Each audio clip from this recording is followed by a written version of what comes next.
Hi, and welcome to Stretch and Release. I'm Coach Wade, and today we're going all over foam rolling. So I have a few different rollers here, and my plan today is to talk to you quite a bit about the different techniques, the different ways of rolling, and some different ways that you can get the most out of your rolling. But while I'm talking, I'm going to have you guys start with rolling. Grab your foam roller.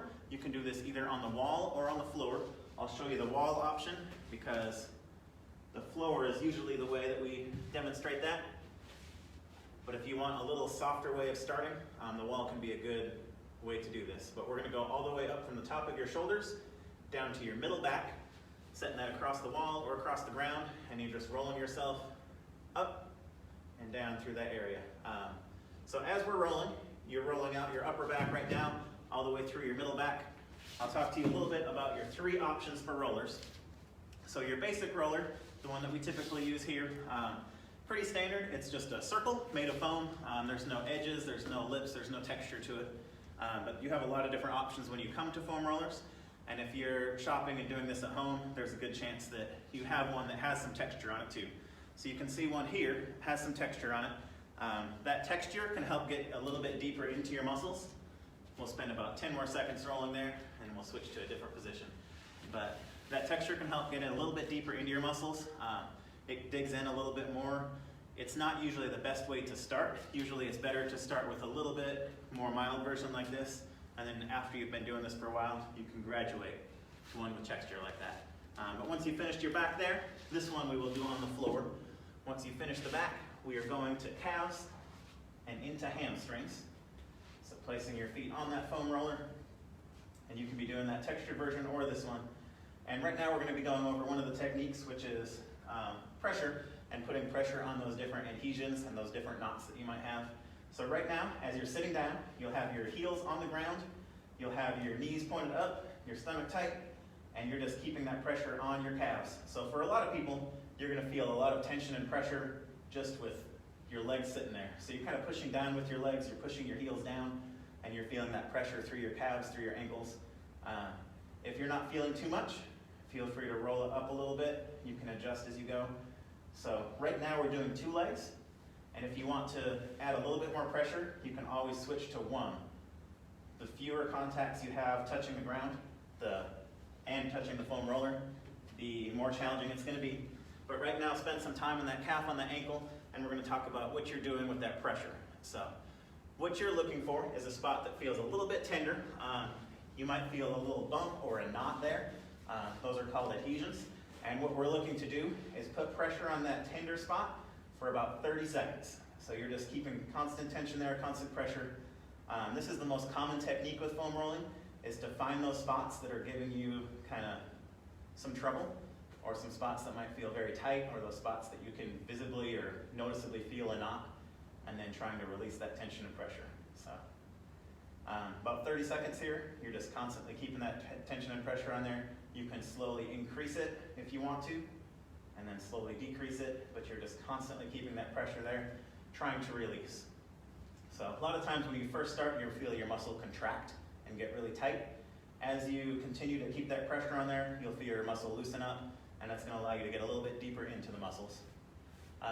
Feel free to roll your way up to the calf if you want to. Finish that whole calf instead of just towards the bottom. If you've been doing that the whole time, that's great too.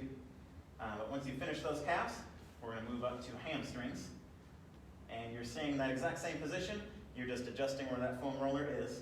So right now, just barely above that knee, and we're going to be rolling all the way up to the glutes and then down to the knee. And you can do one leg at a time by crossing over. You can do two legs at a time, however much tension and pressure you need there. So, and again, if you're using one of these kind of foam rollers, you'll notice that if you were to switch to this one, you would typically have a lot more pressure on here because these little textured bumps are digging into your muscle a little bit deeper. But as you're rolling, you're still doing that same thing. You're looking for those trouble spots, looking for those knots. If you find somewhere that feels a little tight, a little tender, you're keeping that constant pressure there, that constant tension, and just allowing that to slowly relax.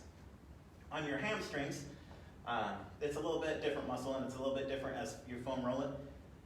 You can also do the same thing with your calf, but you can move your feet side to side, and you'll feel different parts of your hamstring come in contact with that foam roller. and you'll be able to get different parts of your hamstring rolled there. You can do that with your calves. You can do that with a lot of muscles as you kind of manipulate your body back and forth.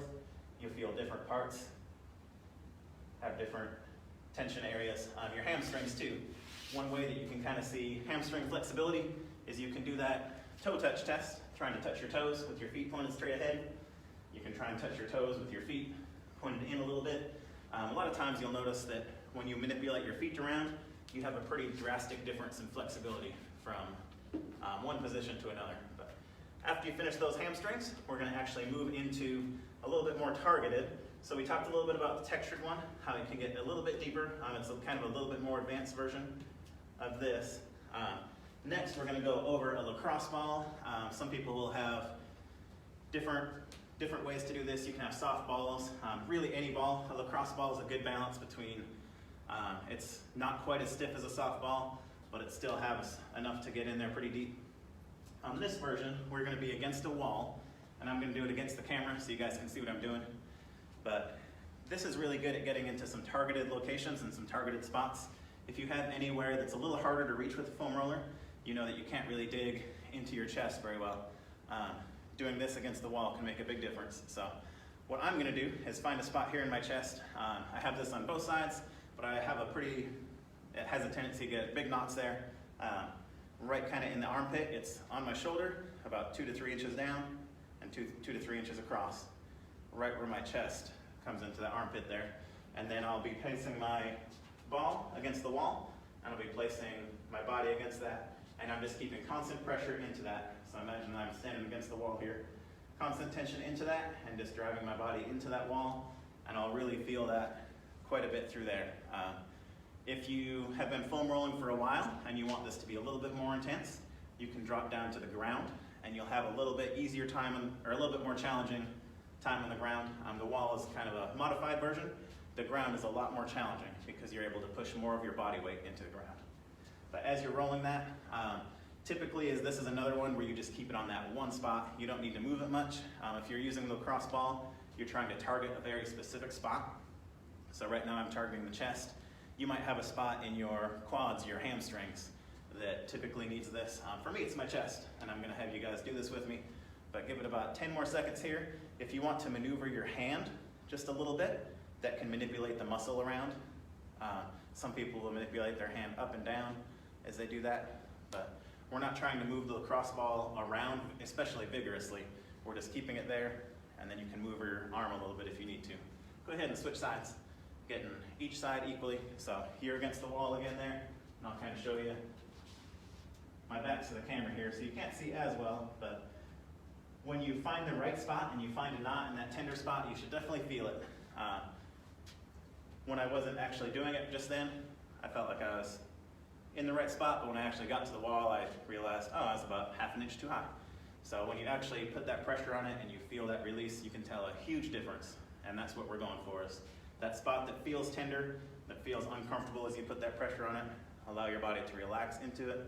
Allow your body to relax, that muscle to stop contracting, and then you'll get in there a little bit deeper and trying to release those adhesions. So what you're trying to do right now is loosen up those muscles, make them more injury-free, prevents injuries when you're working out, more flexible. You'll have a ton of benefits from this, but right now we're just kind of using these different tools, learning that you can do a lot of these things on the wall or on the floor, tons of different options.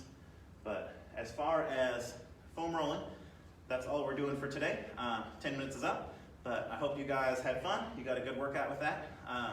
There's a lot of other questions that people ask about these kind of things, and we'll go over a lot of common questions next week.